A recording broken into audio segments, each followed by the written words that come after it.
ಪ್ರಿಯ ಸೋದರ ಸೋದರಿಯರೇ, ಇಲ್ಲಿವರೆಗೂ ನಾವು ವಿವೇಕ ಮತ್ತು ತಿಳಿದವರು ತಿಳಿಯದವರು ಅನ್ನೋದನ್ನ ನಮ್ಮ ಸೋದರರು ಅಧ್ಯಯನ ಮಾಡಿದರು.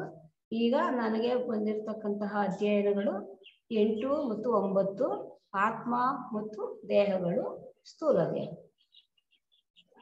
ಆತ್ಮ ಮತ್ತು ದೇಹಗಳು. ಇಲ್ಲಿ ನಿಜವಾದ ನಾನು ಎಂದರೆ ಆತ್ಮ. ಈ ಆತ್ಮಕ್ಕೆ ಸಾವಿಲ್ಲ, ಚೈತನ್ಯ ಸ್ವರೂಪನು.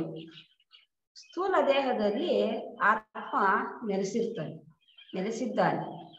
ಮನಸ್ಸು ಬುದ್ಧಿ ಆತ್ಮನ ಮಟ್ಟಕ್ಕೆ ಏರಬೇಕು. ಈ ಮನಸ್ಸು ಬುದ್ಧಿ ಆತ್ಮನ ಮಟ್ಟಕ್ಕೆ ಏರಬೇಕು ಅಂದ್ರೆ ಇಲ್ಲಿ ಏನೆಲ್ಲ ಸಾಧನೆಗಳನ್ನು ಸಾಧಕನು ಮಾಡಬೇಕು, ಅಭ್ಯಾಸ ಮಾಡಬೇಕು ಅಂತ ಜೆ.ಕೆ. ಕೃಷ್ಣಮೂರ್ತಿಗಳು ನಮಗೆ ಸೂಕ್ತಿಗಳ ಮೂಲಕ ಮಹತ್ತರವಾದ ಬೋಧನೆಗಳನ್ನು ಕೊಟ್ಟಿದ್ದಾರೆ. ಅವುಗಳನ್ನು ಒಂದೊಂದಾಗಿ ನಾವು ಈಗ ಇಲ್ಲಿ ನೋಡ್ತಾ ಹೋಗೋಣ. ಇದು ಪುನಃ ವಿಮರ್ಶೆ, ಅಂದ್ರೆ ಮೊದಲ ವಿಮರ್ಶೆ ಆಗಿದೆ, ಅದನ್ನು ಇನ್ನೂ ವಿಸ್ತಾರವಾಗಿ ಇಲ್ಲಿ ಹೇಳ್ತಾ ಹೋಗಿದ್ದಾರೆ.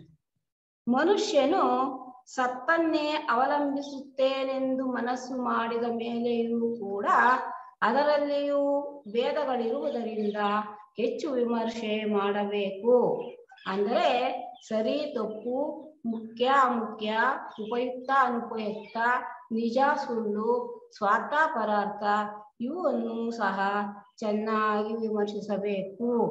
ಇಲ್ಲಿ ಮನುಷ್ಯನು ಸತ್ ಅಂದ್ರೆ ಸತ್ಯವನ್ನೇ ಅವಲಂಬಿಸುತ್ತೇನೆ ಅಂತ ಒಂದು ಸಲ ನಿರ್ಧಾರ ಮಾಡಿದ ಮೇಲೆ ಯೋಗ ಮಾರ್ಗದಲ್ಲಿ ಪ್ರವೇಶವನ್ನು ಮಾಡಬೇಕು ಅಂತ ಅಂದುಕೊಂಡಿರ್ತಕ್ಕಂತಹ ಸಾಧಕನು ಒಂದು ಸಲ ಸತ್ಯವನ್ನೇ ಅವಲಂಬಿಸುತ್ತೇನೆ ಅಂತ ನಿರ್ಧಾರ ಮಾಡಿದ ಮೇಲೆ ಸರಿ ತಪ್ಪುಗಳ ವಿಷಯದಲ್ಲಿ ಯಾವುದೇ ಒಂದು ಲೋಪ ಬರಬಾರ್ದು. ಅಂದ್ರೆ ಸರಿಯಾದುದನ್ನೇ ಮಾಡಬೇಕು, ಸರಿ ಇಲ್ಲದದ್ದನ್ನು ಮಾಡಲೇಬಾರ್ದು. ಮುಖ್ಯವಾಗಿರೋದನ್ನೇ ಮಾಡಬೇಕು, ಉಪಯುಕ್ತವಾಗಿರತಕ್ಕಂಥ ಮಾತುಗಳನ್ನೇ ಆಡಬೇಕು. ಪರಹಿತಕ್ಕಾಗೆ ನಾವು ಎಲ್ಲವನ್ನು ಮಾಡಬೇಕು. ಯಾವುದೇ ಒಂದು ಕಷ್ಟ ಸಂದಿಗ್ಧ ಸ್ಥಿತಿ ಬಂದರೂ ಸಹ ಗಟ್ಟಿ ನಿರ್ಧಾರವಾಗಿ ಮನಸ್ಸನ್ನು ನಿಲ್ಲಿಸಬೇಕು ಅಂತ ಇಲ್ಲಿ ಗುರುಗಳು ಹೇಳ್ತಾ ಇದ್ದಾರೆ. ಒಂದು ಕಾಮ ಕ್ರೋಧಗಳಿಗೆ ಸಿಕ್ಕಿ ಯಾವ ಕೆಲಸವನ್ನು ಮಾಡಕೂಡದು ಅಂತ ಇಲ್ಲಿ ಜೀವನ ಬೆಳವಣಿಗೆಯ ದೃಷ್ಟಿಯಿಂದ, ಅಂದ್ರೆ ವಿಕಾಸ ದೃಷ್ಟಿಯಿಂದ ಎಲ್ಲವನ್ನು ಮಾಡಬೇಕು, ಪರಹಿತಕ್ಕಾಗಿ ಎಲ್ಲ ಕೆಲಸಗಳನ್ನು ಮಾಡಬೇಕು ಅಂತ ಇಲ್ಲಿ ಹೇಳ್ತಾ ಇದ್ದಾರೆ.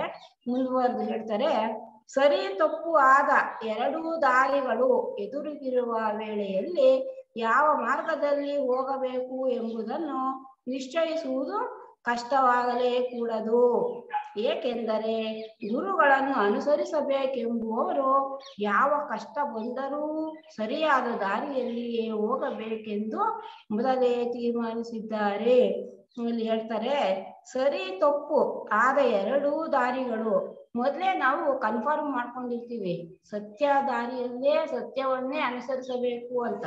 ಅಂದಮೇಲೆ ಸರಿಯಾದ 1,00,000 ಜನ ಹೇಳಿ ನಮಗೆ ಅದನ್ನ ನಾವು ನಂಬಾರ್ದು. ನಮ್ಮ ಆತ್ಮ ಸಾಕ್ಷಿ ಏನ್ ಹೇಳುತ್ತೋ ಅದನ್ನು ಮಾತ್ರ ನಂಬಬೇಕು. ಅಪಿ ಚೇತಸು ದುರಾಚಾರೋ ಭಜತೆ ಮಾಮನನ್ಯಭಾಕ್ ಸಾಧುರೇವ ಸಾಮಂತ್ವಹ್ಯ ಸಮ್ಯಗ್ವ ವಸಿತೋ ಹಿ ಸಹ ಎಂದು ಹೇಳಿರುವ ಮಾತು ಇಂತಹವ್ರಿಗೆ ಅನ್ವಯಿಸುವುದು. ಅಂದ್ರೆ ನಾವು ಏನನ್ನೇ ಆಗಲಿ ಪ್ರತ್ಯಕ್ಷವಾಗಿ ಕಂಡರೂ ಸಹ ಪರೋಕ್ಷವಾಗಿ ಅದನ್ನು ಪರೀಕ್ಷೆ ಮಾಡಿ ನಿರ್ಧಾರವನ್ನು ತಗೋಬೇಕು ಅಂತ ಇಲ್ಲಿ ಹೇಳ್ತಾ ಇದ್ದಾರೆ. ಯೋಗಿ ಲಡ್ಬಿಟ್ ಅವರು ಇದನ್ನು ಹೇಳ್ತಾರೆ ಮುಂದುವರಿಸ್ತಾ, ಸರಿಯಾಗಿ ನಡೆಯಬೇಕೇ ತಪ್ಪಿ ನಡೆಯಬೇಕೇ ಎಂಬ ವಿಚಾರವೇ ಇರಕೂಡದು. ಯಾರಿಗೆ ಅಂದ್ರೆ ಈ ದಾರಿಯಲ್ಲಿ, ಅಂದ್ರೆ ಯೋಗ ಮಾರ್ಗದ ದಾರಿಯಲ್ಲಿ ಹೋಗುವವರಿಗೆ, ಯೋಗ ಮಾರ್ಗದಲ್ಲಿ ಯಾರಿಗೆ ಅಭಿರುಚಿ ಇರುತ್ತೋ ಅಂತಹವರು ಸರಿಯಾದುದನ್ನೇ ಮಾಡಬೇಕು. ತಪ್ಪಿಯೂ ಸಹ ಸರಿಯೆಂದು ತಿಳಿದ ಮೇಲೆ ಅದರಂತೆ ನಡೆಯುವುದಕ್ಕೆ ಸ್ವಲ್ಪವೂ ಅವರು ಹಿಂದು ಮುಂದು ನೋಡುವುದಿಲ್ಲ. ನಮ್ಮಲ್ಲಿ ಯಾರೊಬ್ಬರೂ ಇತರರಿಗೆ ಮೋಸ ಮಾಡುವುದಿಲ್ಲವೆಂತಲೂ ಸ್ವಲ್ಪ ಮಟ್ಟಿಗಾದರೂ ಒಳ್ಳೆಯದೆಂದು ಹೊರಗೆ ಕಾಣುವ ಕೆಟ್ಟ ಕೆಲಸ, ಸ್ವಲ್ಪ ಸುಳ್ಳು ಹೇಳುವುದು, ಇಂತಹ ನಡತೆಯನ್ನು ಆಚರಿಸುವುದಿಲ್ಲವೆಂತಲೂ ನಾನು ನಂಬಿದ್ದೇನೆ. ಲೆಡ್ಬಿಟ್ ಅವರು ನಮ್ಮಲ್ಲಿ ಅಂತ ಹೇಳ್ತಾ ಇದ್ದಾರೆ. ಇಲ್ಲಿ ಯೋಗ ಮಾರ್ಗದಲ್ಲಿ ಯಾರು ನಡೆಯುತ್ತಾ ಇರ್ತಾರೋ ಅಂತಹ ಶಿಷ್ಯರಲ್ಲಿ ತಪ್ಪಿಯೂ ಸಹ ಒಳ್ಳೆಯದು ಹೊರಗೆ ಕಾಣಿಸುವ ಸ್ವಲ್ಪ ಕೆಟ್ಟ ಕೆಲಸನೇ ಆಗ್ಲಿ, ಸ್ವಲ್ಪ ಸುಳ್ಳೇ ಆಗ್ಲಿ ಹೇಳಲ್ಲ. ಇಂತಹ ಒಳ್ಳೆಯ ನಡತೆಯನ್ನೇ ಆಚರಿಸುತ್ತಾರೆ ಅಂತ ನಾನು ನಂಬಿದ್ದೀನಿ ಅಂತ ಹೇಳ್ತಾ ಇದ್ದಾರೆ. ಅಧರ್ಮವಾದ ರೀತಿಯಲ್ಲಿ ಅಂದರೆ ಪ್ರಾಣಿ ವಧೆ ಮಾಡುವುದು, ಇಂತಹ ರೀತಿಯಲ್ಲಿ ಜೀವನೋಪಾಯವನ್ನು ನಾವು ಅವಲಂಬಿಸಿಲ್ಲವೆಂದು ಸಹ ನಾನು ನಂಬಿದ್ದೇನೆ. ಇಲ್ಲಿ ಎಂಡವನ್ನು ಉತಾರು ಮಾಡುವುದು, ಶೇಂದಿ ಕಾಂಟ್ರಾಕ್ಟು, ಈಗ ಅಂಗಡಿಗಳನ್ನು ಅಥವಾ ಮನೆಗಳನ್ನು ಬಾಡಿಗೆ ಕೊಡ್ತಾರೆ. ಬಾಡಿಗೆ ಕೊಡ್ಬೇಕಷ್ಟೇ. ಜೀವನೋಪಾಯಕ್ಕಾಗಿ ಇನ್ನೂ ಹೆಚ್ಚಿನ ಒಂದು ರೆಂಟ್ಗೆ ಆಸೆ ಪಟ್ಟು ಅವುಗಳನ್ನು ಬೇರೆ ಬೇರೆ ಕೆಟ್ಟ ಕೆಲಸಗಳಿಗೆ ಅಂದ್ರೆ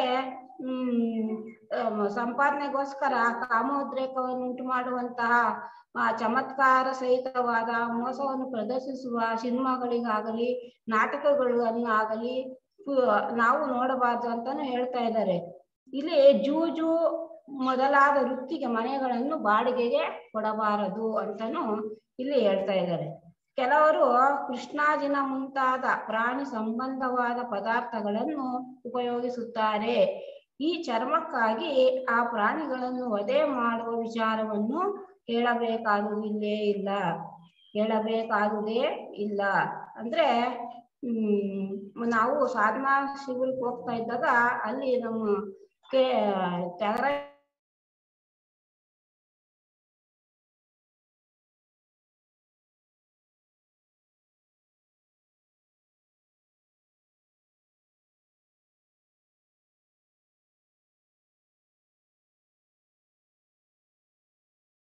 ಅದು ಸಿಲ್ವರ್ ಲೇಯರ್ ಬರೋ ತರ ಬರೋವರೆಗೂ ಅದನ್ನು ಇದು ಮಾಡಿ ಈಗ ಸ್ವೀಟ್ ಮೇಲೆ ಆ ಲೇಯರ್ ಅನ್ನು ಅಂಟಿಸಿರ್ತಾರೆ, ಸಿಲ್ವರ್ ಲೇಯರ್ನ.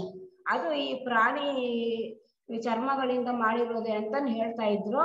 ಮತ್ತೆ ಈ ಕೋಲ್ಗೇಟ್ ಪೇಸ್ಟ್ ಇರುತ್ತಲ್ಲ, ಅದು ಸಹ ಅದಕ್ಕೂ ಈ ಮೂಳೆಗಳನ್ನು ಹಾಕಿ ಮಾಡ್ತಾರೆ ಅಂತ ಹೇಳ್ತಾ ಇದ್ರು.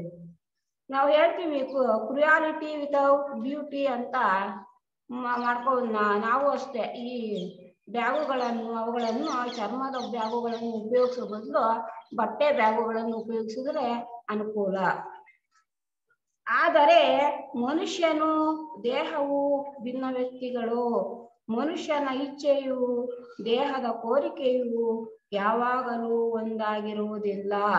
ನಿನ್ನ ದೇಹವು ಏನನ್ನಾದರೂ ಕೋರಿದರೆ ಸ್ವಲ್ಪ ತಡೆ. ಆ ಕೋರಿಕೆಯು ನಿನ್ನ ಜೀವನ ಇಚ್ಛೆಯೋ ಅಥವಾ ನಿನ್ನ ದೇಹದ ಬಯಕೆಯೋ ಎಂಬುದನ್ನು ಯೋಚಿಸು. ಇಲ್ಲಿ ನಮ್ಮ ದೇಹವೇ ಬೇರೆ, ಮನುಷ್ಯನೇ ಬೇರೆ. ಪ್ರತಿಯೊಂದು ವೇಳೆಯಲ್ಲಿಯೂ ಈ ತರ ಯೋಚನೆ ಮಾಡಲಾರದವನು ಗುರುಗಳ ಪಾದವನ್ನು ಕಾಣಲಾರರು.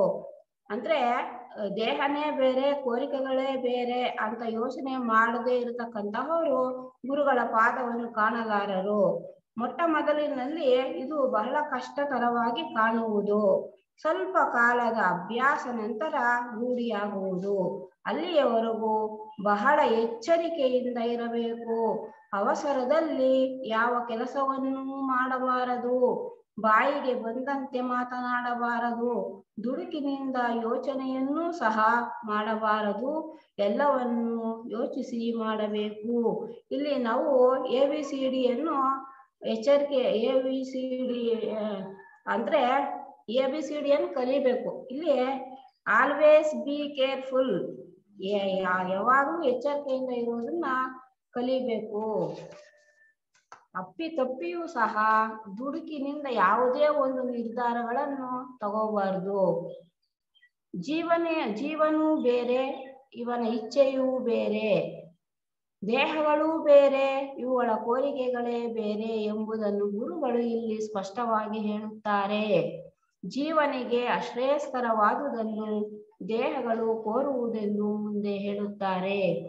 ಜೀವನ ಇಚ್ಛೆಗೂ ದೇಹಗಳ ಕೋರಿಕೆಗೂ ಪರಸ್ಪರ ವಿರೋಧವಿರುವುದೇಕೆಂಬುದನ್ನು ತಿಳಿದು ದೇಹಗಳ ಸ್ವಭಾವವನ್ನು ಸಹ ತಿಳಿದುಕೊಂಡರೆ ಅವುಗಳ ಹಿಡಿತದಿಂದ ನಾವು ಸ್ವಲ್ಪ ಸುಲಭವಾಗಿ ಬಿಡಿಸಿಕೊಳ್ಳಬಹುದು. ಇಲ್ಲಿ ದೇಹಗಳ ಕೋರಿಕೆಗಳು ಜೀವನ ಇಚ್ಛೆಗಳು ಯಾವಾಗಲೂ ವಿರೋಧವಾಗೇ ಇರ್ತವೆ. ಅವು ಏನಾದ್ರೂ ಒಂದು ಒಳ್ಳೆ ಕೆಲಸ ಮಾಡಬೇಕು ಅಂತ ಬಂದಾಗ ಈ ದೇಹಗಳು ಬೇಡ, ನಾನು ಯಾಕೆ ಮಾಡಬೇಕು, ಬೇರೆಯವ್ರು ಮಾಡ್ಲಿ ಅಂತ ವಿರೋಧವಾಗಿ ಇರ್ತವೆ.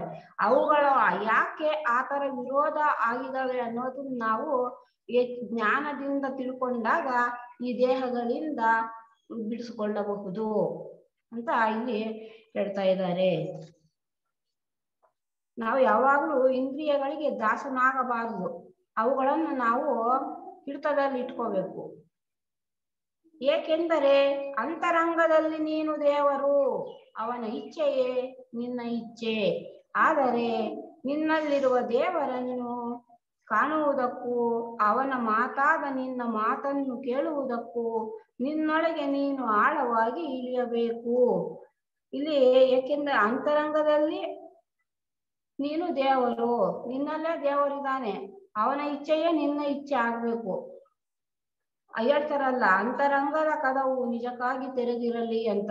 ಇಲ್ಲಿ ಇಚ್ಛೆ ಜ್ಞಾನ ಕ್ರಿಯೆಗಳನ್ನು ನಾವು ಇಚ್ಛೆಯಿಂದ ಜ್ಞಾನದಿಂದ ಕ್ರಿಯೆಗಳಿಂದ ಮಾಡುವಂತಹ ಒಳ್ಳೆಯ ಕಾರ್ಯಗಳಿಂದ ನಮ್ಮಲ್ಲಿರುವ ದೇವರನ್ನು ನಾವು ಕಾಣಬಹುದು.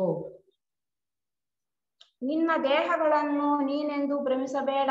ಸ್ಥೂಲ ದೇಹ, ಕಾಮದೇಹ, ರೂಪದೇಹ ಇವು ಯಾವುದು ನೀನೆಂದು ತಿಳಿಯಬೇಡ. ಇವು ಒಂದೊಂದು ತನ್ನ ಬಯಕೆಯನ್ನು ತೀರಿಸಿಕೊಳ್ಳುವುದಕ್ಕೆ ತಾನೇ ಜೀವಾತ್ಮನೆಂದು ನಟಿಸುತ್ತದೆ. ಆದರೆ ಅವುಗಳ ವಿಚಾರವೆಲ್ಲವನ್ನೂ ನೀನು ಚೆನ್ನಾಗಿ ತಿಳಿಯುವುದಲ್ಲದೆ ನೀನು ಅವುಗಳ ಪ್ರಭುವೆಂತಲೂ ತಿಳಿಯಬೇಕು. ಅನೇಕ ಜನರು ತಮ್ಮ ಆಸೆಗಳೇ ತಾವು, ತಮ್ಮ ಕೋರಿಕೆಗಳೇ ತಾವು, ತಮ್ಮ ಯೋಚನೆಗಳೇ ತಾವು ಎಂದು ನಂಬಿರ್ತಾರೆ. ಇಂತಹವರಿಗೆ ಆಸೆಗಳನ್ನು ಗೆಲ್ಲಬೇಕು, ಕೋರಿಕೆಗಳನ್ನು ಸ್ವಾಧೀನಪಡಿಸಿಕೊಳ್ಳಬೇಕು ಎಂಬ ಯೋಚನೆಯೇ ಹುಟ್ಟುವುದಿಲ್ಲ.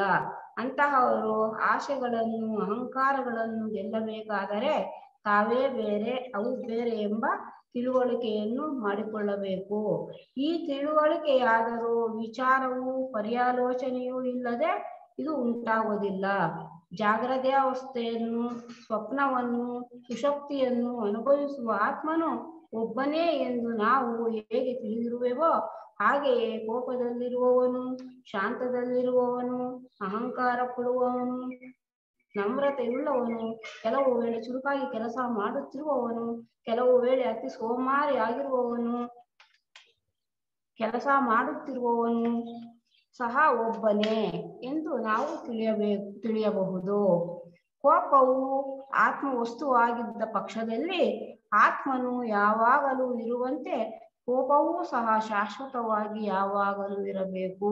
ಹಾಗಿಲ್ಲದಿದ್ದರಿಂದಲೇ ಅದು ಆತ್ಮನಲ್ಲವೆಂದು ಸ್ಪಷ್ಟವಾಗುತ್ತದೆ. ಕೋಪ, ಭಯ, ಲೋಭ ಮುಂತಾದ ಭಾವಗಳೆಲ್ಲವೂ ಉಪಾಧಿಯಲ್ಲಿ ಉಂಟಾಗುವ ವ್ಯತ್ಯಾಸದಿಂದ ವ್ಯಕ್ತವಾಗುತ್ತವೆ. ಶುದ್ಧ ಬೆಳಕು ಬಣ್ಣದ ಗಾಜಿನ ಮೂಲಕ ವ್ಯಕ್ತವಾದರೆ ವರ್ಣವುಳ್ಳದ್ದಾಗಿ ಕಾಣಿಸಿಕೊಳ್ಳುವಂತೆ ಆತ್ಮನ ಶುದ್ಧ ಜ್ಞಾನವು ರೂಪ ಮತ್ತು ಕಾಮದೇಹಗಳ ಮೂಲಕ ಬಹಿರ್ಗತವಾಗುವಾಗ ಅವುಗಳ ಸ್ಥಿತಿಯು ಹೇಗಿದ್ದರೆ ಹಾಗೆ ವ್ಯಕ್ತವಾಗುತ್ತದೆ. ಕಾಮದೇಹದ ಸುತ್ತಲೂ ಕೋಪದ ಆವರಣವಿದ್ದರೆ ಅದರ ಮೂಲಕ ವ್ಯಕ್ತವಾಗುವ ಆತ್ಮಶಕ್ತಿಯು ಕೋಪರೂಪವಾಗಿ ವ್ಯಕ್ತವಾಗುತ್ತದೆ. ವಿಶ್ವಾಸದ ಆವರಣವಿದ್ದರೆ ವಿಶ್ವಾಸ ರೂಪವಾಗಿ ವ್ಯಕ್ತವಾಗುತ್ತದೆ. ಗುರುಗಳು ಹೇಳುವುದೇನೆಂದರೆ, ನಾವು ಉಪಾಧಿಗಳ ಮೂಲಕ ವ್ಯಕ್ತವಾಗುವ ಭಾವಗಳಲ್ಲ, ಈ ಭಾವಗಳನ್ನು ಉಂಟು ಮಾಡುವ ಆವರಣವೂ ಅಲ್ಲ, ಆ ಆವರಣವನ್ನು ಏರ್ಪಡಿಸಿಕೊಳ್ಳುವ ದೇಹಗಳೂ ಅಲ್ಲ, ಅವೆಲ್ಲವೂ ಅನಾತ್ಮ ವರ್ಗಕ್ಕೆ ಸೇರಿದವು. ಆದರೆ ಜೀವಾತ್ಮನಿಗೂ ಅವುಗಳಿಗೂ ಸಂಬಂಧವಿರುವುದು ಜೀವಾತ್ಮನು ಅವೆಲ್ಲವನ್ನೂ ತನ್ನಿಷ್ಟಕ್ಕೆ ಬಂದಂತೆ ಮಾರ್ಪಡಿಸಬಹುದು. ಆದರೆ ಬಹುಕಾಲದ ಅಭ್ಯಾಸದಿಂದ ಆ ಶಕ್ತಿಯನ್ನು ಹೊಂದಬೇಕು. ಮೊಟ್ಟ ಮೊದಲು ಜೀವಾತ್ಮನೇ ಅವುಗಳ ಬಂಧಕ್ಕೆ ಕಟ್ಟಿಬಿದ್ದಿರುವನು. ಮುಮುಕ್ಷುಗಳು ಈ ಬಂಧವನ್ನು ಬಿಡಿಸಿಕೊಳ್ಳಬೇಕು.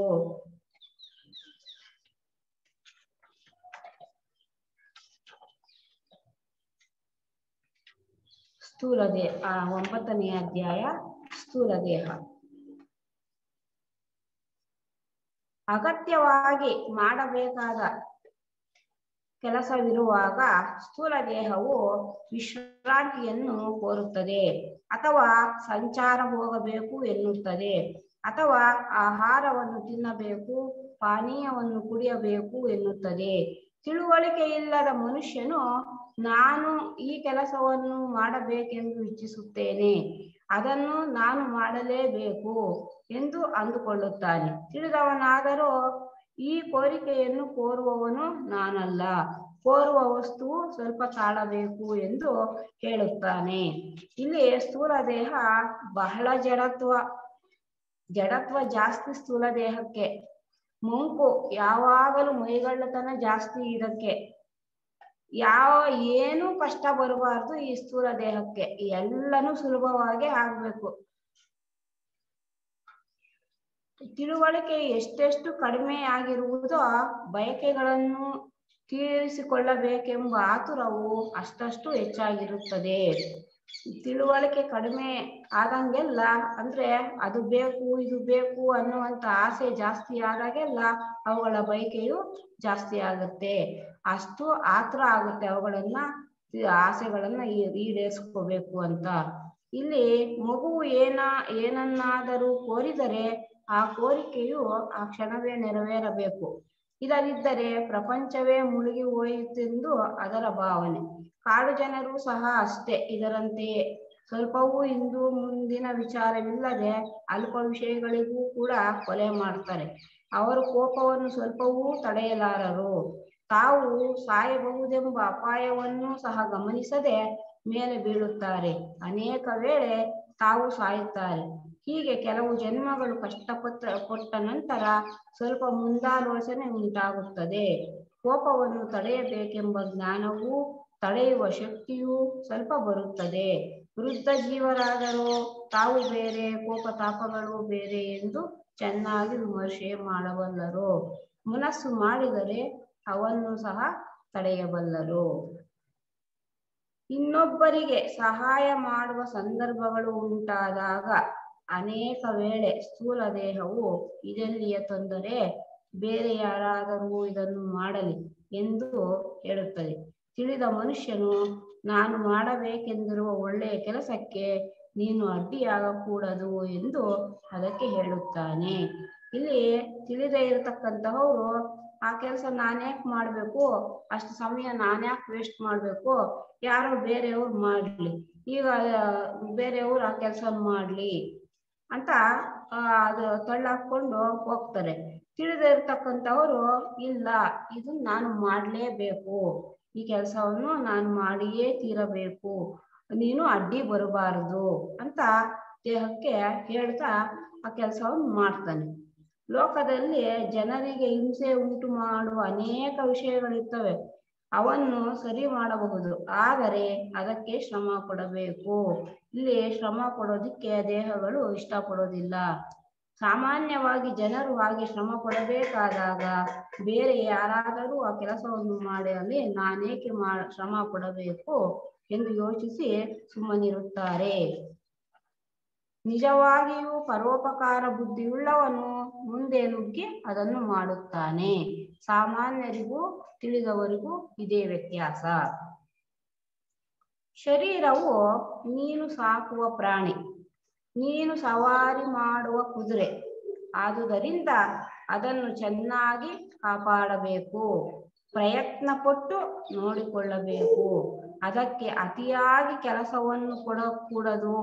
ಶುದ್ಧವಾದ ಅನ್ನ ಪಾನಗಳನ್ನೇ ಕೊಟ್ಟು ಅದನ್ನು ಸರಿಯಾಗಿ ಪೋಷಿಸಬೇಕು. ಒಂದು ಅಣುವಷ್ಟು ಕೊಳೆಯೂ ಇಲ್ಲದಂತೆ ಅದನ್ನು ಯಾವಾಗಲೂ ಶುಚಿಯಾಗಿಟ್ಟಿರಬೇಕು.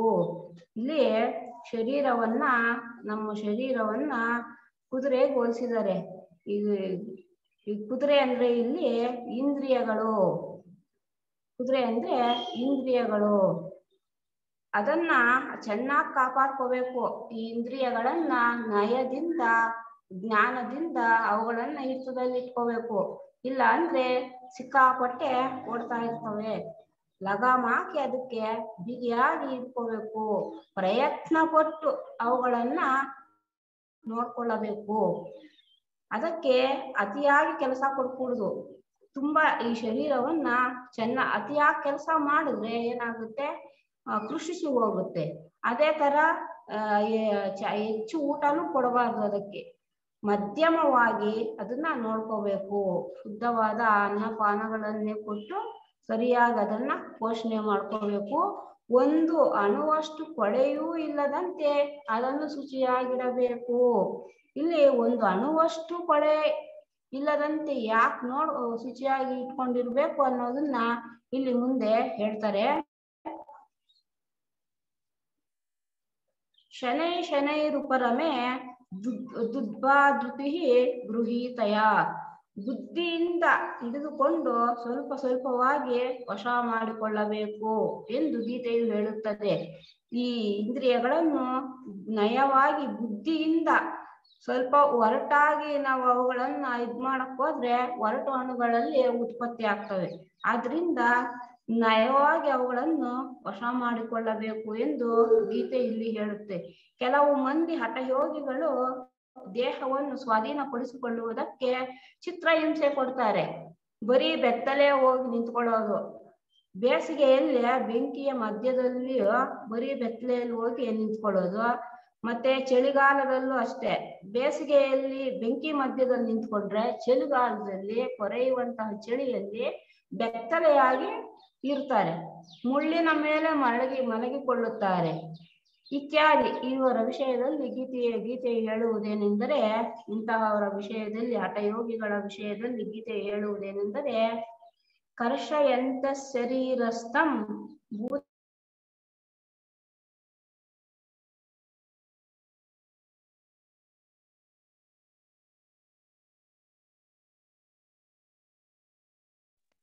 ಶರೀರವನ್ನು, ಅದರಲ್ಲಿರುವ ನನ್ನನ್ನು ಹಿಂಸಿಸುತ್ತಾರೆ. ಇವರನ್ನು ಅಸುರಿ ಪ್ರಕೃತಿಯವರೆಂದು ತಿಳಿಯಬೇಕು. ಅಂದ್ರೆ ಅಸುರಿ ಪ್ರಕೃತಿ ಅಂದ್ರೆ ರಾಕ್ಷಸ ವಂಶರು ಅಂತ ಹೇಳ್ಬೇಕು ಇವ್ರನ್ನ. ಪ್ರಾಣಿಗಳನ್ನು, ಮಕ್ಕಳನ್ನು, ನಮ್ಮ ದೇಹೇಂದ್ರಿಯಗಳನ್ನು ನಯದಿಂದ ವಶ ಮಾಡಿಕೊಳ್ಳಬೇಕು. ಭಯದಿಂದ ಮಾಡಿಕೊಳ್ಳುವುದು ಸರ್ವತಾ ತಪ್ಪು. ಪ್ರಾಣಿಗಳನ್ನು ಓಡಿಸ್ತಾ ಇದ್ರೆ, ನಾಯಿ ಆಗ್ಲಿ ಬೆಕ್ಕಾಗ್ಲಿ ಕಂಡ ತಕ್ಷಣ ಅವಳನ್ನ ಓಡಿಸ್ತಾ ಇದ್ರೆ ಅವು ಎಲ್ಲಿ ಬರ್ತವೆ? ಬರೋದಿಲ್ಲ. ಅವುಗಳಿಗೆ ಏನೋ ಒಂದಷ್ಟು ತಿನ್ನೋದಿಕ್ಕೆ ಆಹಾರ ಹಾಕಿದಾಗ ಅವು ನಮ್ಮ ಹತ್ರ ಬರ್ತವೆ. ಮಕ್ಕಳನ್ನು ಅಷ್ಟೇ, ನಾವು ಗದರಿಸಿ ಅವರನ್ನು ನಮ್ಮ ಹತೋಟಿಗೆ ತಗೋಬಾರ್ದು.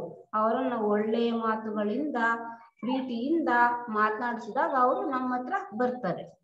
ಶೌಚದ ವಿಚಾರದಲ್ಲಿ ಗುರುಗಳು ಹೇಳುವ ಮಾತನ್ನು ಗಮನಿಸಬೇಕು. ಶುಚಿಯಾಗಿರುವುದು ಆರೋಗ್ಯಕರ ಸುನೀತಿ. ಅಲ್ಲದೆ ಶುಚಿಯಾಗಿಲ್ಲದ ಶಿಷ್ಯರನ್ನು ಗುರುಗಳು ತಮ್ಮ ಕೆಲಸಕ್ಕೆ ಉಪಯೋಗಿಸಿಕೊಳ್ಳುವುದು ಸಾಧ್ಯವಿಲ್ಲ.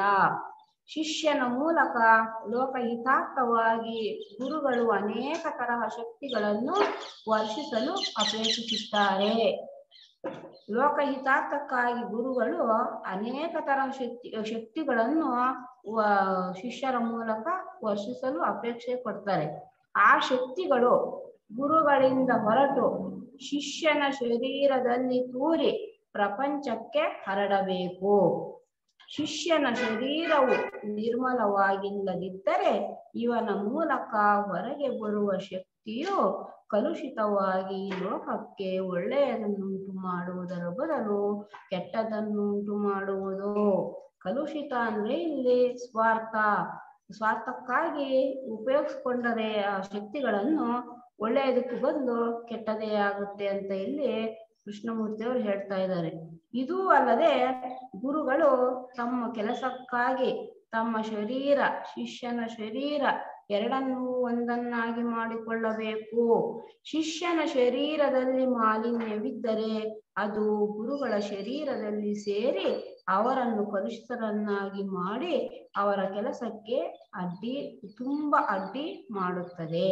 ಆದುದರಿಂದ ಪೂರ್ತಿಯಾಗಿ ಶುಚಿಯಾಗಿಲ್ಲದವರನ್ನು ಗುರುಗಳು ಅಂಗೀಕರಿಸುವುದಕ್ಕೆ ಆಗುವುದಿಲ್ಲ. ಲೋಕಹಿತಾರ್ಥವಾಗಿ ಶಿಷ್ಯನ ಮೂಲಕ ಗುರುಗಳು ಕಳುಹಿಸುವ ಶಕ್ತಿವಾಹಿನಿಯು ವಿಶೇಷವಾಗಿ ಆ ಶಕ್ತಿವಾಹಿನಿಯು ಕೈಬೆರಳುಗಳು ಕಾಲ್ಬೆರಳುಗಳ ತುದಿಯಿಂದ ಹೊರಗೆ ಬರಬೇಕು. ಈ ವಾಹಿನಿಯು ಶುದ್ಧವಾಗಿ ಬರಬೇಕಾದರೆ ಕೈಕಾಲುಗಳು ರೂಪವಾಗಿರಕೂಡದು. ಉಗುರು ಕಣ್ಣಿನಲ್ಲಿಯೂ ಕೂಡ ಕೊಳೆಯು ಇರಕೂಡದು.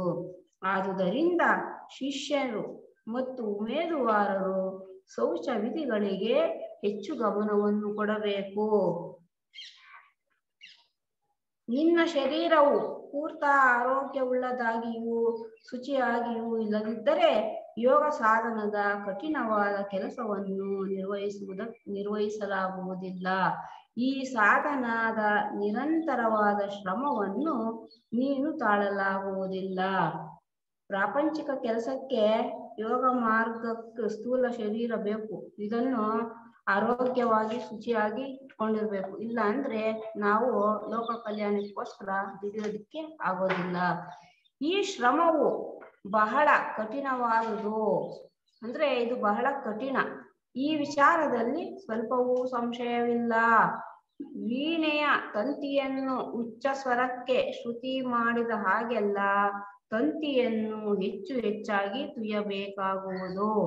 ಸಡಿಲವಾಗಿರುವ ತಂತಿಯ ಸ್ಥಿತಿಗೂ ಬಿಗಿಯಾಗಿರುವ ತಂತಿಯ ಸ್ಥಿತಿಗೂ ಇರುವ ವ್ಯತ್ಯಾಸದಂತೆ ಈ ಸಾಮಾನ್ಯ ಮನುಷ್ಯನ ನರಗಳು ಯೋಗಾಭ್ಯಾಸಿಯ ನರಗಳು ವ್ಯತ್ಯಾಸವಿರುವುದು.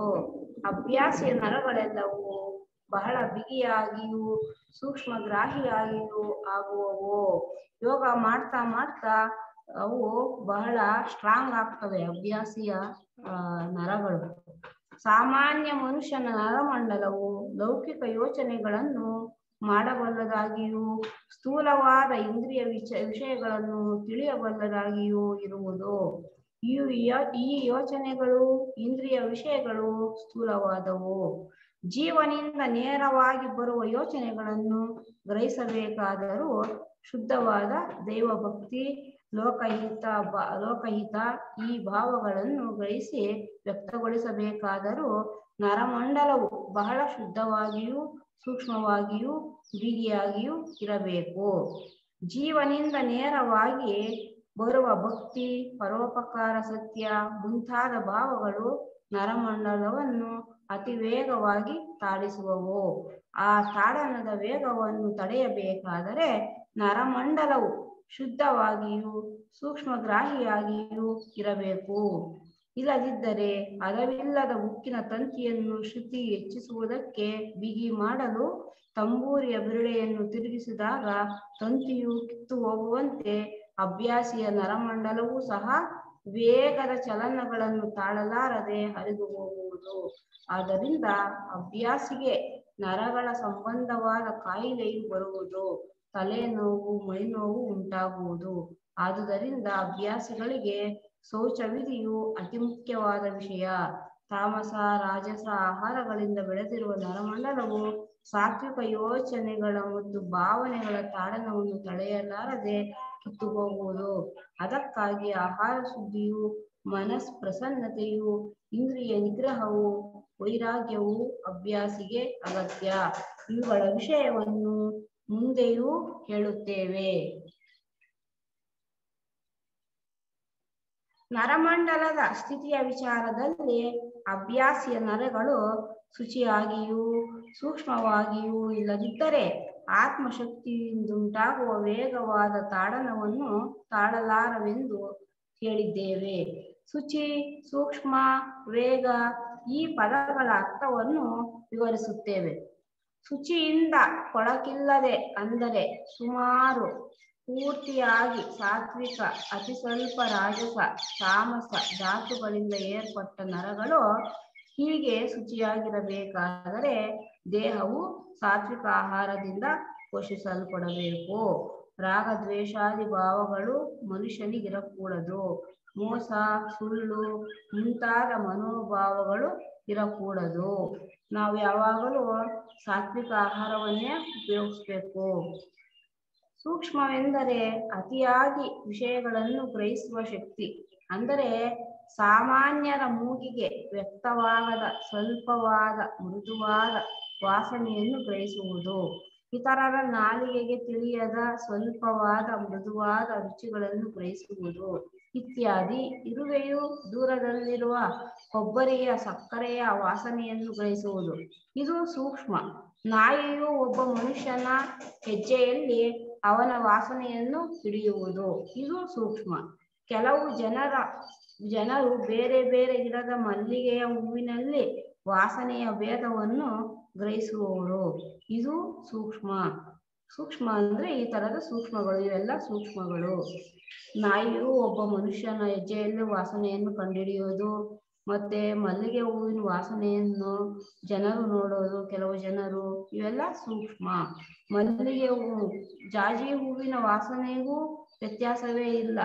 ಕೆಲವರಿಗೆ ಮಲ್ಲಿಗೆ ಹೂವು ಯಾವುದು, ಜಾಜಿ ಹೂವು ಯಾವುದು ಅನ್ನೋ ವ್ಯತ್ಯಾಸನೇ ಗೊತ್ತಿರೋದಿಲ್ಲ. ವೇಗ ಶಬ್ದವು ತಾಡನ ಅಥವಾ ಚಲನಕ್ಕೆ ಅನ್ವಯಿಸುತ್ತದೆ. ಸ್ಥೂಲ ವಿಷಯಗಳು ನರಮಂಡಲವನ್ನು ಬಲವಾಗಿ ತಾಡಿಸುತ್ತವೆ. ಕಮ್ಮಾರನ ಸುತ್ತಿಗೆಯಿಂದ ಕಾರ ಕಬ್ಬಿಣವನ್ನು ಹೊಡೆದಂತೆ 1 ಸೆಕೆಂಡಿಗೆ 5 ಆವರ್ತಿ ಎಂದು ಹೇಳೋಣ. ಇದು ಸ್ಥೂಲವಾದ ಮತ್ತು ವೇಗವಲ್ಲದ ತಾಡನ.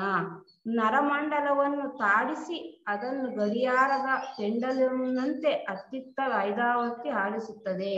1 ಆವರ್ತಿಯು ನರವು ಸ್ವಸ್ಥಾನದಿಂದ 1.500 ಅಂಗುಲ ಪ್ರಮಾಣ ಅತ್ತಿತ್ತ ಆಡುತ್ತದೆ. ಸೂಕ್ಷ್ಮ ವಿಷಯಗಳು ನರಮಂಡಲವನ್ನು ಮೃದುವಾಗಿ ತಟ್ಟುತ್ತವೆ. ಕೆತ್ತನೆಗಾರನು ತನ್ನ ಸಣ್ಣ ಸುತ್ತಿಗೆಯಿಂದ ಕುಂದಣವನ್ನು ಕಟ್ಟುವಂತೆ, ಅಂದರೆ 1 ಸೆಕೆಂಡಿಗೆ 25 ಬಾರಿ ತಟ್ಟುತ್ತದೆ. ನರವನ್ನು ಅಷ್ಟಾವರ್ತಿ ಅತ್ತಿತ್ತ, ಅಂದರೆ 25,000ದ 1ನೇ ಭಾಗ, 25,000ರಲ್ಲಿ 1ನೇ ಭಾಗ ಅಂಗುಲ ಪ್ರಮಾಣ ಆಡಿಸುತ್ತದೆ, ಇದು ವೇಗ. ಆಹಾರ ನಿಯಮ. ಆಹಾರ ನಿಯಮ ಮೊದಲಾದ ಮೇಲೆ ಹೇಳಿದ ಸಾಧನಗಳನ್ನು ಅಭ್ಯಸಿಸುವುದಕ್ಕೆ ಮುಂಚೆಯೇ ಕೆಲವರು ಧ್ಯಾನವನ್ನು, ಇನ್ನು ಕೆಲವರು ಆಸನ ಪ್ರಾಣಾಯಾಮಗಳನ್ನು ಸಹ ಅಭ್ಯಸಿಸುತ್ತಾರೆ. ಇಲ್ಲಿ ಆಹಾರ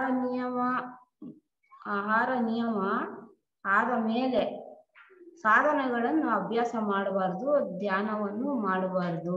ಇದರಿಂದ ಅಪಾಯವಾಗುವುದು ಖಂಡಿತ.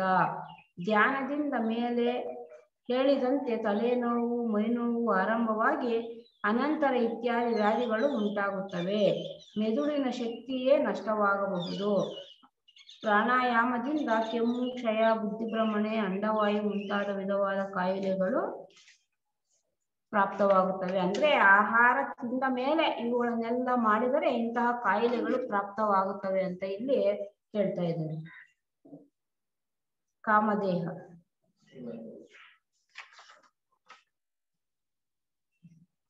ರೂಪ ಮನಸ್ಸಿಗೆ ಕಾಮ ಮನಸ್ಸು ಅಂತ ಹೇಳುತ್ತೇವೆ. ನಾವು ಪ್ರತಿದಿನ ನಿದ್ರೆ ಮಾಡುವಾಗ ಕಾಮದೇಹ ಕೆಲಸ ಮಾಡುತ್ತೆ. ಅಂದ್ರೆ ಏನೋ ತಿಂದ ಹಾಗೆ, ಎಲ್ಲಿಗೋ ಹೋದಾಗೆ, ಏನೋ ನೋಡ್ದಾಗೆ, ಈ ತರ ನಿದ್ರೆಯಲ್ಲಿರುವಾಗ ನಮ್ಗೆ ಅನುಭವಗಳು ಆಗ್ತವೆ. ಇದೆಲ್ಲ ಹಿಂದಿನ ಜ್ಞಾಪಕಗಳು, ಅಂದ್ರೆ ಬೆಳಗ್ಗೆಯಿಂದ ಸಂಜೆವರೆಗೂ ಆದಂತ ಜ್ಞಾಪಕಗಳು ಇಟ್ಕೊಂಡಿರ್ತವೋ ನಿದ್ರೆಯಲ್ಲಿ ಅನುಭವ ಆಗುತ್ತೆ. ಇವು ಜ್ಞಾಪಕ ಇವುಗಳಿಗೆ ಜ್ಞಾಪಕ ಶಕ್ತಿ ಆಸೆಯನ್ನಾಗಿ ಪ್ರಚೋದನೆ ಮಾಡ್ತವೆ. ಇವಕ್ಕೆ ನಾವು ಮನಸ್ಸಲ್ಲ ಅಂತ ತಿಳಿದುಕೊಂಡಾಗ ಮನಸ್ಸನ್ನು ತಿಳಿಯೋದಕ್ಕೆ ಸಾಧ್ಯ ಆಗುತ್ತೆ. ಅದಕ್ಕೆ ನಾವು ಮನಸ್ಸನ್ನು ಶುದ್ಧಿ ಮಾಡಬೇಕು. ಮನಸ್ಸನ್ನು ಶುದ್ಧಿ ಮಾಡಬೇಕು ಅಂದ್ರೆ ಧ್ಯಾನ ಮಾಡಬೇಕು.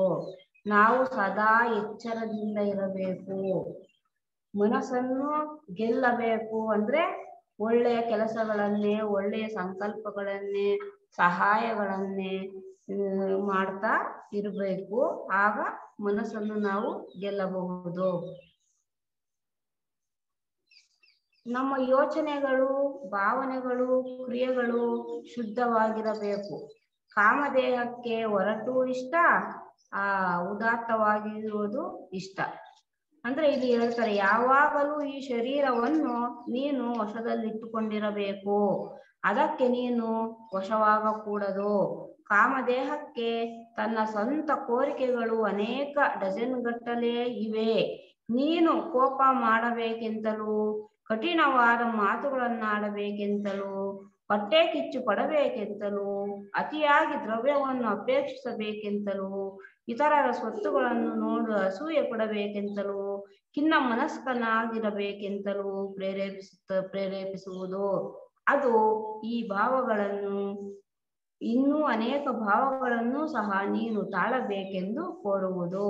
ನಿನಗೆ ಕೆಳಕನ್ನುಂಟು ಮಾಡಬೇಕೆಂಬ ಉದ್ದೇಶದಿಂದಲ್ಲ. ಅದಕ್ಕೆ ಸ್ಥೂಲವಾದ ತಾಡನಗಳು ಬೇಕು ಮತ್ತು ಅವು ಕ್ಷಣೇ ಕ್ಷಣೇ ಬದಲಾಗುತ್ತಿರಬೇಕು. ಆದರೆ ನಿನಗೆ ಇವು ಯಾವುವೂ ಬೇಕಾಗಿಲ್ಲ. ದೇಹದ ಬಯಕೆಗಳು ಯಾವುವು ಎಂಬುದನ್ನು, ನಿನ್ನ ಆತ್ಮನ ಅಪೇಕ್ಷೆಗಳೇನು ಎಂಬುದನ್ನು ನೀನು ವಿವೇಚನೆ ಮಾಡಬೇಕು. ಇಲ್ಲಿ ಯೋಚನಾಪರರಾದ ಅಂದರೆ ಜ್ಞಾನವಂತರು ಅನೇಕ ಜನರು ಸ್ಥೂಲ ದೇಹವು ತಾನಲ್ಲ ಅಂತ ತಿಳಿಯಬಲ್ಲರು. ಈ ಸ್ಥೂಲ ದೇಹ ನಾನಲ್ಲ ಅಂತ ತಿಳ್ಕೊಳ್ತಾರೆ. ಆದರೆ ಕಾಮದೇಹವು, ಅದರಲ್ಲಿ ಉತ್ಪತ್ತಿಯಾಗುವ ಕೋಪ ಮುಂತಾದ ಭಾವಗಳು ತಾವಲ್ಲವೆಂದು ತಿಳಿಯುವುದು ಕಷ್ಟಕರ. ಇಲ್ಲಿ ತಿಳಿದವರು, ಯೋಚನಾಪರರಾಗಿರತಕ್ಕಂತಹವರು ಸ್ಥೂಲ ದೇಹ ತಾವಲ್ಲವೆಂದು ತಿಳಿದುಕೊಳ್ಳಬಲ್ಲರು. ಸ್ಥೂಲ ದೇಹವು ತಾವಲ್ಲವೆಂದು ತಿಳಿದುಕೊಳ್ಳಬಲ್ಲರು.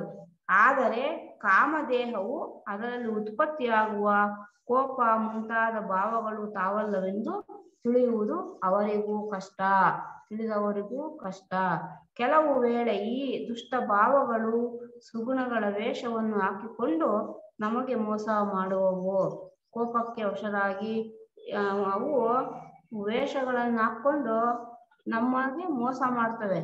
ಅಂದ್ರೆ ಬೇರೆಯವ್ರ ಮೇಲೆ ಕೋಪ ಮಾಡ್ಕೋಬೇಕು, ಅಸೂಯೆ ಪಡಬೇಕು, ಮತ್ತೆ ಕಠಿಣವಾದ ಮಾತುಗಳನ್ನಾಡಬೇಕು, ಇನ್ನು ಬೇರೆಯವರ ವಸ್ತುಗಳನ್ನು ಆಸೆ ಪಡಬೇಕು, ಇನ್ನು ಏನೇನೋ ವಿಧವಾದಂತಹ ಇವುಗಳನ್ನ ಮಾಡಬೇಕು ಅಂತ ಪ್ರಚೋದನೆ ಮಾಡ್ತವೆ ಅವು. ಖಂಡಿತವಾದಿ, ಬಹುಜನ ವಿರೋಧಿ. ನಾನು ವಿಷಯವನ್ನು ಮುಚ್ಚುಮರೆ ಮಾಡಿ ಹಾಗೆ ಹೀಗೆ ಹೇಳತಕ್ಕವನಲ್ಲ, ಸುಳ್ಳು ಹೇಳುವುದಿಲ್ಲ, ನಾನು ಹೇಳುವುದೆಲ್ಲ ಸತ್ಯ ಎಂದು ತಮ್ಮ ಕೋಪವನ್ನು ಸತ್ಯೋಪಾಸನೆ ಎಂದು ತಿಳಿದುಕೊಂಡಿದ್ದಾರೆ. ಸತ್ಯವಾದರೂ ಅಪ್ರಿಯವಾದುದನ್ನು, ಕಠಿಣವಾದುದನ್ನು ಹೇಳಬಾರದು. ಖಂಡಿತವಾಗಿಯೂ ಹೇಳಲೇಬೇಕಾದರೆ ಅದನ್ನು ಸಾಧ್ಯವಾದ ಮಟ್ಟಿಗೆ ನಯವಾಗಿ ಹೇಳಬೇಕು. ಇವೆಲ್ಲವನ್ನು ಅವರು ಮರೆತು ತಾವು ಮಾಡಿದುದೇ ಸರಿ ಎಂದು ವಾದಿಸುತ್ತಾರೆ. ಇಲ್ಲಿ ಸತ್ಯವಾಗಿದ್ದರೂ ಸಹ ಅಪ್ರಿಯವಾದುದನ್ನು, ಕಠಿಣವಾದುದನ್ನು ಹೇಳಲೇಬಾರದು. ಒಂದು ವೇಳೆ ಆ ತರ ಹೇಳಬೇಕು ಅಂತ ಇದ್ದರೆ ಅದನ್ನು ನಯವಾಗಿ ಹೇಳಬೇಕು. ಇವೆಲ್ಲವನ್ನು ಅವರು ಮರೆತು ನಾವು ಮಾಡಿದ್ದೇ ಸರಿ ಎಂದು ವಾದಿಸುತ್ತಾರೆ. ವ್ಯಸನ, ಮನಸ್ಸಿನ ಖಿನ್ನತೆ, ಈ ಭಾವಗಳು ಕೂಡದೆಂದು ಗುರುಗಳು ಹೇಳುತ್ತಾರೆ. ಇವು ಕೆಟ್ಟದೆಂತಲೂ, ಇದಕ್ಕೆ ನಾವು ಅವಕಾಶ ಕೊಡಕೂಡದೆಂತಲೂ ತಿಳಿಯುವುದು ಕಷ್ಟ. ಇವು ವ್ಯಸನ, ಖಿನ್ನತೆ, ಈ ಭಾವಗಳು ಇವು ಇರಬಾರದು. ಮನುಷ್ಯನಲ್ಲಿ ಸಾಧಕನು ಆಗಬೇಕು ಅಂತ ಅನ್ಕೊಂಡಿರ್ತ ಸಾಧಕನಲ್ಲಿ ಇವು ಇರಲೇಬಾರದು. ಇದಕ್ಕೆ ನಾವು ಅವಕಾಶ ಕೊಡಕೂಡದು ಅಂತ ಇಲ್ಲಿ ಗುರುಗಳು ಹೇಳ್ತಾರೆ. ಆ ಅವಕಾಶ ಕೊಡಕೂಡದು ಅಂತ ಅಂದ್ಕೊಂಡ್ರು ಸಹ ಆ ತರ ಇರೋದು ತುಂಬಾ ಕಷ್ಟ. ಕೋಪ, ಹೊಟ್ಟೆ ಕಿಚ್ಚು ಇವುಗಳೇನು ಕೆಟ್ಟದೆಂದು ಜನರು ಒಪ್ಪುತ್ತಾರೆ. ಮನಸ್ಸಿನ ಕೊರತೆ ಯಾರಿಗೆ ಕೆಟ್ಟದ್ದು? ನಾವು ಕೊರಗಿದರೆ ಸಂಕಟವು ನಮಗೆ ವಿನಃ ಇತರರಿಗೆ ಇದರಿಂದ ಏನು ಕೆಡಕು? ನಾವು ಬೇರೆಯವ್ರನ್ನ ನೋಡಿ ಅವ್ರು ಆಗಿದಾರಲ್ಲ, ನಾವು ಆಗಿಲ್ವಲ್ಲ ಅಂತ ಕೊರಗಿದರೆ ನಮ್ಗೆ ಅದು ಸಂಕಟ. ಅದರಿಂದ ನಮಗೆ ಸಂಕಟ ಆಗುತ್ತೆ ವಿನಃ ಬೇರೆ ಅವ್ರಿಗೆ ಕೆಡಕಾಗೋದಿಲ್ಲ ಎಂದು ವಾದಿಸುತ್ತಾರೆ. ಇದು ತಪ್ಪು ಅಭಿಪ್ರಾಯ ಅಂತ ಇಲ್ಲಿ ಹೇಳ್ತಾ ಇದ್ದಾರೆ. ಮನಸ್ಸಿನ ಕೊರಗು ಸುತ್ತಲೂ ವ್ಯಾಪಿಸಿ ಇತರರ ಮನಸ್ಸಿನಲ್ಲಿಯೂ ಸಹ ವ್ಯಸನವನ್ನು ಉಂಟು ಮಾಡುತ್ತದೆ. ಇಲ್ಲಿ ನಾವು ಕೊರಗ್ತಾ ಇದ್ದೀವಿ ಅಂದ್ರೆ ನಾವೇನೋ ದುಃಖದಲ್ಲಿ ಇದ್ದೀವಿ ಅಂದಾಗ ನಾವೊಬ್ಬರೇ ದುಃಖದಲ್ಲಿ ಇರೋದಿಲ್ಲ, ಸುತ್ತಮುತ್ತ ಮನೆಯಲ್ಲಿರೋರು ಎಲ್ಲರಿಗೂ ಆ ದುಃಖವನ್ನು ನಾವು ಹರಡ್ತೀವಿ. ಆದ್ರಿಂದ ನಾವು ಮನಸ್ಸನ್ನು ಯಾವಾಗಲೂ ಸಂತೋಷದಿಂದ ಇಟ್ಕೊಳ್ಳೋದಿಕ್ಕೆ ಪ್ರಯತ್ನ ಪಡ್ಬೇಕು ಅಂತ ಇಲ್ಲಿ ಹೇಳ್ತಾ ಇದ್ದಾರೆ.